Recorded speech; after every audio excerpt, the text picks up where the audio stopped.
Greetings. First of all, we want to correct the proper name for the number one murderer, number one gangster, number one troublemaker on the planet. Illuminati is a name that he gave to himself that he stole from the black man, which means, those who are enlightened with wisdom and understanding. Then he took the word Mason, Masonic. I realized Muhammad said that means Muslim son. And he does things in secret. That's the number one difference between a Muslim and a Mason. A Muslim, everything is up front. A Mason is done in secret.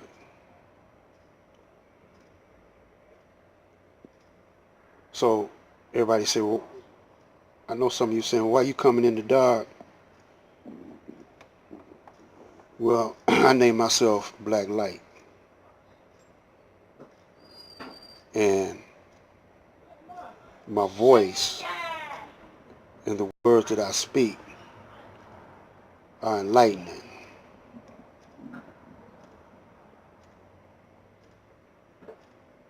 And I'm also a black man.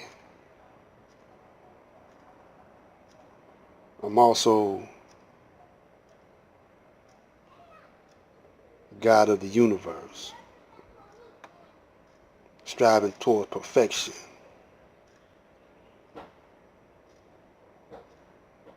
I'm master, or I'm mastering power and force within myself. I'm using righteousness as a balance. So I serve the God of righteousness and not the God of evil. Now y'all call him Illuminati, but he's a Zionist so-called Jew. The Honorable Elijah Muhammad said that Jew was the first to come out the caves to be taught by the black man, which is the Ark of the Covenant. In that Ark of the Covenant, the Jew tries to steal it so he can rule the world or the planet. But he's doing it through technology and lies and deceit, underhandedness, through hypnotic. See, hypnotizing is for real. You can hypnotize somebody. There's all kinds of ways to do that if the subject is willing to be hypnotized. And you put something shiny in front of them, sparkly and shiny, dangle it in front of them, talk real smooth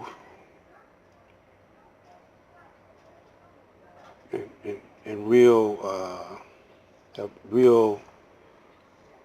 confident in your tone of voice, rhythm, and you're on a certain tone vibration, you can hypnotize people and they won't even know it. You can hypnotize masses of people quicker than you can one individual. They call it putting a spell on you by using certain word vibrations. There's nothing spooky in that. That's science. See, we get science and spookiness, spookology mixed up. You know, you know. So we don't understand psychology and how many ways you could use reverse psychology, simple psychology on people. And you can mass hypnotize people quicker. If you know the techniques on how to do it, and you practice at it, you can do it.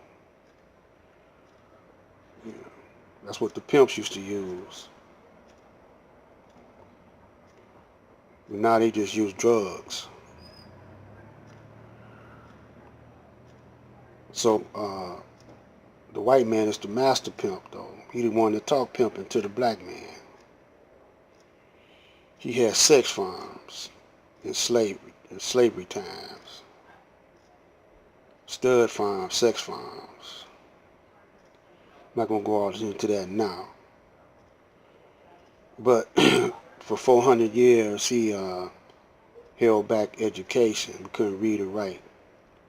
So he got a 400 or 500 year jump on you. It keeps you on a certain fifth grade level, fifth grade mentality. With his television broadcasts, his movies, his music, you're on a fifth grade level. You don't really talk no real deep science in his music. It's more or less, brothers want to say it's street science, but it's really not street science. It's playground science. You know, when you ain't in school, you're in recess out on the playground, and the music reflects that playground music. So in high school, when recess comes, you go out and listen to some tunes on your iPad or whatever, and it's got to be in 3 minutes, 4 minutes on the radio. It's very commercialized. When it passed, music used to last 8 minutes, 12 minutes, 20 minutes. Jazz music, one song will last 20 minutes. So that's how Mozart and all them are. Mozart have a piece that'll last 20 minutes, half hour, maybe an hour. And it had so many different movements in it, they won't play the melody the same way all the time. They change it up. See, so they call that classical music, and that classical music is good for your intellectual enhancement. But you brothers and sisters, they dummied you down because you the creators of music and dance and rhythm. So they slowed your vibration down, and so they could copy it. Now they do it better than you. And you can't wait to have a white friend. So he could copy your rhythm, your vocabulary, your dance moves, your singing style or rapping style. You'd be glad to show them to them, and then they steal it and make more money at it than you. And then they make you in order to get in that bracket that the white rapper or everybody else is in, instead of getting poked in the booty by one dude, you gotta get poked in the booty by the whole industry. And that one who likes your booty, he the one that promotes you. So I didn't go that way when I was in the music business. I peeped it. I seen brothers get killed But we didn't call it the Illuminati back in them days. We knew it was the gangster. We knew it was the mob that ran, the Jews and the mafia that ran the business. One time I had a showcase in New York around the board of gangsters, but they was executives. They call themselves, and they wasn't nothing but gangsters and mafia because our manager was a mafia, son of a mafia, you know, and we had to do a showcase to see whether or not they dug us. They had about 5 executives judging, one black. That one black, I forget the name of the group, but the song he made was "Give me just a little more time, and our love will surely grow. Give me just a little more time." It was sounding like the Four Tops too, and that jam took off. And he was judging us, but he turned us down. I don't know why they turned us down. So we had to go back home to Detroit. You know, Motown wasn't in Detroit no more. You know, and you had to really know somebody to get in Motown. And so we was trying to get with one of the top brands. I forgot, was it Columbia or CBS or one of them.